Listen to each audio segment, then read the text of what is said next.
پھلوں میں ہمارے نبی نے تعریف کی ہے تو انار کی، جو روایات ہمیں ملتی ہیں بہترین پھل ہے انار،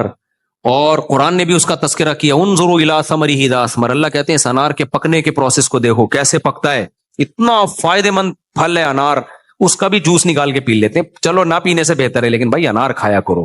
بہت خاندانی چیز ہے۔ اور کھجور کھایا ہمارے نبی نے، اور کھجور بھی آپ نے خوراک کی جگہ استعمال کی ہے، آپ ذرا چند دن دھوپ میں آپ کھجور سے پیٹ بھرو، پیٹ خراب ہو جائے گا آپ کا، گرمی ہو جائے گی، لیکن یوز ٹو، آہستہ آہستہ کیا کرو، عادت ڈالو۔ کھجور ایسی خاندانی چیز ہے بھائی، اتنے فائدے ہیں اس کے، اتنے فائدے ہیں پریگننسی میں۔ کھجور کہتے ہیں، رپورٹ ہے کہ اتنا چھوٹا اور اتنے وائٹامنز اور منرلز کسی پھل میں، اتنے سے پھل میں نہیں ہے جتنے اکیلے اللہ نے کھجور میں رکھے۔ کھاتے ہیں لوگ کھجور، کیسے کھاتے ہیں؟ افطاری میں 2 کھجور یوں نہیں، ڈائریکٹ پکوڑے پہ آ گئے، وہ تلا ہوا پکوڑا، اس کھجور سے جو تھوڑا سا فائدہ ہوا تھا اس کا بھی بیڑا غرق، اور اس کے بعد کافی پی کے جو منرلز کچھ حاصل ہوا، آئرن وائرن کے، تو کافی ویسے ہی بیڑا غرق کر دیتی ہے، چائے کافی آئرن کو ٹھکانے لگنے ہی نہیں دیتے، وہ سارا باڈی، تبھی تو آئرن ڈیفیشنسی چل رہی ہے بھائی، تو کافی اتنا پی رہا ہے اور پی رہا تو یہ ڈیفیشنسی ہی چلے گی، پھر وہ جو پیشاب بلا رہی ہے دبا کے، وہ الگ، پانی کے جسم میں کمی، بڑے مسائل ہیں، میں ڈاکٹر نہیں ہوں میں یہ ٹاپک لے کے بیٹھوں۔ تو ہمارے نبی صلی اللہ علیہ وسلم کی خوراکیں بڑی خاندانی تھی، اور جو آپ صلی اللہ علیہ وسلم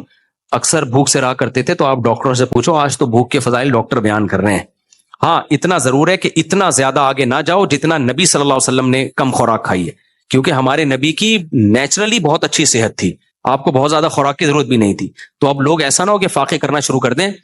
بالکل ہی غائب ہو جائیں، 2 ٹائم کا کر لو خوراک، یا اگر 3 ٹائم ہی کھانا ہے تو 1 ٹائم کچھ ہلکا پھلکا، یعنی وہ سیلڈ وغیرہ سے پیٹ بھر لیا، ایکسرسائز کو فوکس کرو، اچھی خوراک، دودھ ہو گیا، انڈے ہو گئے، ہاف بوائل انڈے ہو گئے، دیسی انڈے اپنے خرچے پہ، مجھ سے لوگ مانگنے آ جاتے ہیں کہ اپنا مرغا میں دے دو، مرغیاں میں دے دو، اور شہد، ہاں خاندانی چیز ہے بھائی، شہد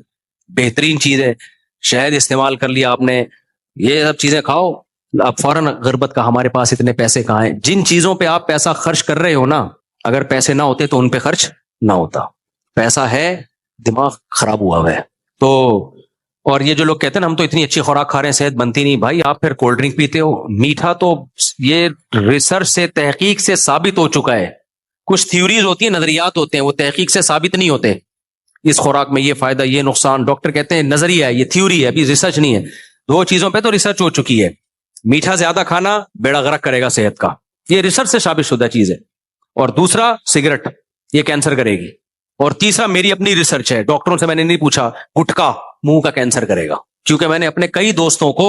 جو گٹکا کھاتے تھے مرتے ہوئے اپنے سامنے دیکھا ہے، آدھے آدھے منہ کٹ گئے ان کے، اور موت بھی یہ آسان موت نہیں ہوتی گٹکے والے کی، ترس ترس کے، تڑپ تڑپ کے مرتا ہے وہ، اس لیے اپنی جانوں پہ رحم کرو، یہ چھوڑ دو گٹکے، دکانیں بند کراؤ، گورنمنٹ پہ دباؤ ڈالو، یہ بند کراؤ گٹکے کی دکانیں، اتنے خطرناک زہریلے کینسر ہوتے ہیں نا، منہ کا کینسر، یار زخم گھٹنے پہ ہو جائے، یہاں ہو جائے برداشت کر، منہ میں زخم ہو گیا، نہ بات کر سکتا ہے اور نہ کھا سکتا ہے، بہت ہی دردناک موت ہوتی ہے گٹکے والے کی، اللہ حفاظت میں رہے گا۔ ہجامے سے متعلق جی جلدی سے پوچھ لیں، مختصر، بس میں مختصر جواب دوں گا، اتنے لمبے جواب نہیں دوں گا میں۔ دیکھو ڈاکٹر امجد صاحب کی کتاب میں ایک بیماری کے 25 پوائنٹ اگر ہجامہ کے لکھے ہیں تو وہ ڈاکٹر صاحب کی تحقیق ہے، اس کو نبی کی طرف منسوب نہ کرو۔ ڈاکٹر امجد بہت نیک آدمی تھے، اللہ ان کی مغفرت فرمائے، میری بھی ان سے ملاقات ہوئی ہے، بہت اللہ والے، بڑا دین کی کام کیا انہوں نے، لیکن جب میڈیکل سائنس کی بات کریں گے تو ریسرچ ہوگی، تو اگر ان کی ریسرچ ہے تو ٹھیک ہے بھائی، لیکن اب جو ڈاکٹر جو حکیم اور ڈاکٹر بہت سارے کر رہے ہیں، ان کو ہجامہ کی الف بے بھی نہیں پتا ہے۔ پاکستان میں جس کا کوئی روزگار نہ ہو تو وہ کام شروع کر دیتا ہے جو اس کی سمجھ میں آ رہا ہے، چاہے وہ اس کا ایکسپرٹ نہ بھی ہو۔ تو ہجامے کے آپ نے بہت سے شفا کے واقعات تو سنے ہوں گے، بہت سے مرے بھی ہیں، وہ تھوڑی واقعات لوگ بتاتے ہیں، اتنا زیادہ ہجامہ اور خون، بھائی نکل خون ہی رہا ہے، وہ کہتے ہیں یہ اضافی خون نکل رہا ہے، اضافی خون نہیں، خون ہوتا ہے ٹھیک ہے، کہہ رہے ہیں گندا خون نکل رہا ہے، بھائی آپ کو کیسے پتا چلا گندا خون نکل رہا ہے؟ خون جب بھی نکلے گا تو خون ہوگا۔ تو ہاں نبی صلی اللہ علیہ وسلم مہینے میں 1 دفعہ ہجامہ کروایا کرتے تھے، اگر کوئی کروا لے ٹھیک ہے، لیکن ہر شخص کی حالت دوسرے سے مختلف ہوتی ہے، اور مہینے میں 1 دفعہ سے تو ہم بھی منع نہیں کر رہے، 1 دفعہ کروا لو آپ ہجامہ، اچھا فائدہ ہی ہوگا۔ اور وہ جو یہ پوائنٹ ہے نا کمر کے بیچ میں، یہاں کروا لیا کرو تو ٹھیک ہے، جو نبی صلی اللہ علیہ وسلم یہاں کروائے تھے کمر کے بیچ میں، تو 1 دفعہ کروا لو، 1 کپ کافی ہے۔ لیکن یہ ہجامہ والے اتنے زیادہ فضائل، اتنے زیادہ، کوئی گویا دنیا میں بیماریاں ہی ختم ہو گئی ہیں، ایسا نہیں ہے بھائی، جو چیز جتنی ہے اس کو رہنے دو، اتنا ہی رہنے دو، اس سے آگے مت بڑھاؤ، نقصان ہوتا ہے اس کا۔ آپ نے 14 کپ ایک ساتھ لگوائے ہیں، اسی وجہ سے آپ باقی غائب ہیں، ٹوٹل نہیں ہیں آپ ابھی ماشاءاللہ۔ بچا کچھ ان کے اندر پھر؟ اچھا ماشاءاللہ، تو وہ ریکوری کر لی ہوگی ورنہ مر بھی سکتے ہیں اس طرح۔ السلام علیکم مفتی صاحب۔ وعلیکم السلام۔ دیکھو ڈاکٹر جب آپ سے بلڈ لیتا ہے نا، پہلے ٹیسٹ کرتا ہے کہ بلڈ ہے بھی نہیں۔ ہجامہ والے کے پاس کوئی ٹیسٹ نہیں ہے، خون نکال کے پوچھ رہے ہوتے ہیں چکر تو نہیں آ رہے؟ چلیں جی۔ مفتی صاحب میرا تعلق گلگت بلتستان، کیٹو پہاڑ اور سیاچن گلیشیئر کے دامن سے میرا تعلق ہے۔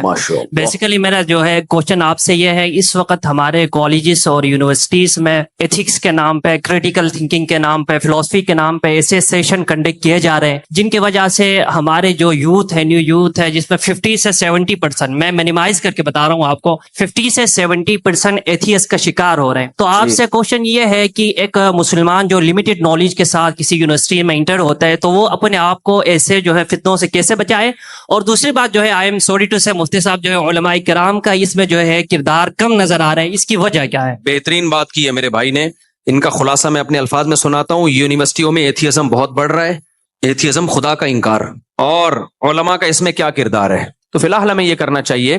کہ ایتھیزم پہ نا یونیورسٹی کے لڑکوں کو کورسز کروانے چاہیے جدید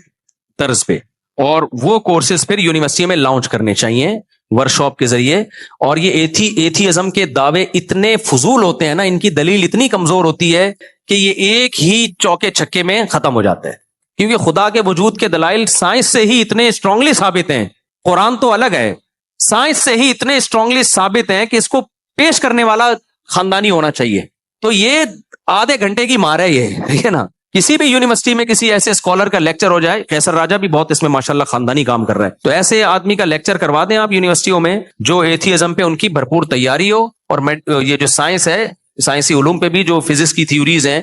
سائنسدانوں کا بھی اس کو کچھ پتا ہو، تو اس اسٹائل میں آدھا پونا گھنٹہ بہت ہے۔ ہمارے جامعہ میں بھی ایسے اساتذہ ہیں الحمدللہ، کچھ یونیورسٹیوں سے آئے ہیں جن کو ہم نے عالم بنایا ہے، وہ بڑے خاندانی ہیں۔ تو کہیں بھی یونیورسٹی میں ایسا ہو رہا ہے تو یونیورسٹی کے جو پرنسپل ہے اس سے بات کریں، مجھ سے جو ہو سکے گا میں کروں گا جا کے، یا کسی ایسے قابل آدمی کو بھیج دوں گا جو ایک آدھے گھنٹے کی مار ہے، سمجھ رہے ہو؟ وہی بات لطیفہ یاد آ رہا ہے نا، 2 نفل کی مار والا۔ ایک آدمی کی نماز نہیں پڑھتا تھا ایک آدمی، تو مولوی صاحب نے کہا کہ نماز پڑھا کر، تیری بھینس زیادہ دودھ دے گی۔ وہ آیا فجر کی نماز پڑھنے، تو جب گیا تو بھینس مر چکی تھی۔